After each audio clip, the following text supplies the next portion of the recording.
This chart contrasts the trajectory society expects for us with the one Buddhist wisdom reveals. We are often taught that the years after 60 are a period of inevitable decline. However, this stage of life offers a different path, an expanding area of awareness and internal growth. Many of us treat 70 as a finish line, but we can look to practitioners like Shunryu Suzuki Roshi, who did his most influential work in his 70s, to see it as a launch point.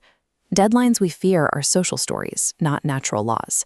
Physical aging and the social slowing that follows often remove the distractions of the external world. As that static smooths away, the steady frequency of your true self becomes easier to hear. Transitioning into elderhood means shifting your focus from external production to internal discovery. You are not losing capability. You are evolving focus toward the wisdom you have already accumulated. We spend decades building ourselves around specific blocks: worker, provider, parent.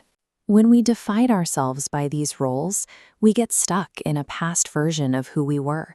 To begin again, we have to let those rigid structures dissolve.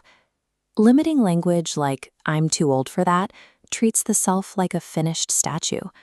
In reality, you are a stream of water that continues to flow, regardless of the years behind you. This fluidity is the essence of anicca, or impermanence. Resisting the reality that our bodies and lives change creates the friction we experience as suffering. Clarity comes from aligning with that change rather than fighting it. The physical shifts of aging are catalysts. They force the mind to discard the trivial and prioritize what brings lasting peace. Restoring the energy of your youth starts by emptying the container of "I already know." Approaching the world with a beginner's mind, Shoshin, refreshes your internal landscape and makes new learning possible.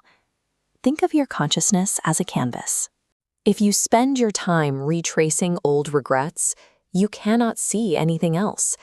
As this text explains, the mind is a painter with the power to erase past unskillfulness. Mistakes happened because you lacked the wisdom you possess today.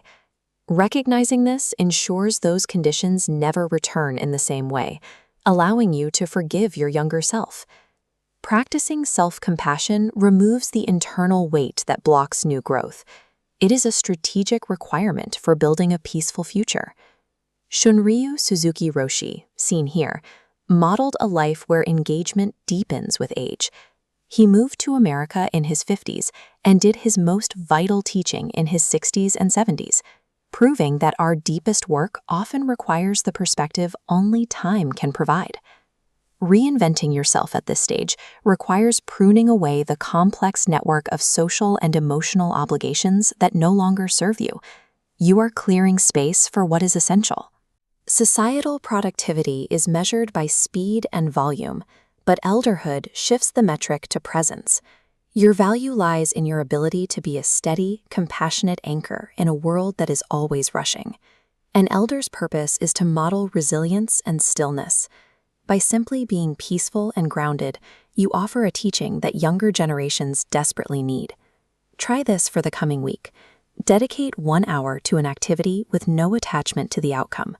Do it purely for the joy of the act itself, proving your autonomy from the world's expectations. This framework comes together when you release outdated identities, embrace change, and stay open to learning. By forgiving your past and simplifying your present, you reclaim your timeline and lead with presence. The noise of the world has quieted to let you hear your true self. You are not finishing your story. You are beginning its most authentic chapter.